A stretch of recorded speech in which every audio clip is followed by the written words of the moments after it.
Pelajaran yang kedua, ya, di umur ke-19, gue itu bisa kalah total, tapi tetap nothing tulus. Ketika kalian itu umur 19, lu itu belum ada lifestyle, belum ada tanggungan, bahkan belum ada keluarga yang lu harus tanggung. Lu belum ada pengeluaran fix, ya, unless lu udah punya karyawan di umur ke-19.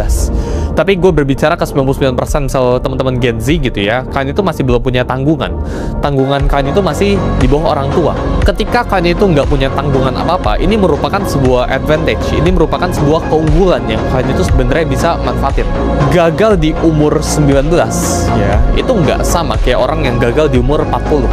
Orang yang gagal di umur 40 ini bakalan jauh lebih hurting daripada orang yang gagal di umur ke-19.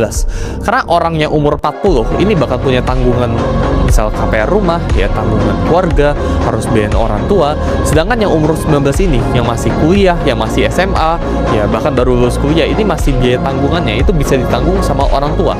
Atau seandainya lu cari duit sendiri, ya, lu itu belum punya tanggungan fix, ya, kayak lu belum sewa motor, ya, lu belum punya tanggungan cicilan motor, cicilan rumah, cicilan mobil.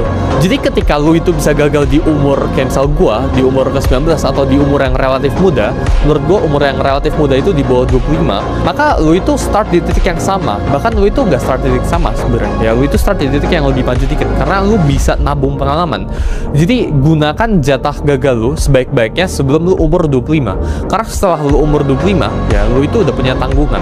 Contohnya kayak gua, ya, gue itu sekarang di umur ke-19, gue udah punya tanggungan. Karyawan gue itu udah hampir 30, jadi gue harus kasih makan ke 30 karyawan.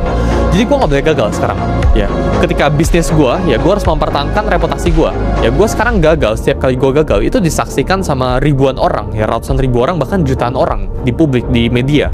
Jadi ketika gue melakukan move di bisnis apapun itu, ya, dan ini move ini misal salah atau move ini misal bener gitu ya, manusia kan belajar kan.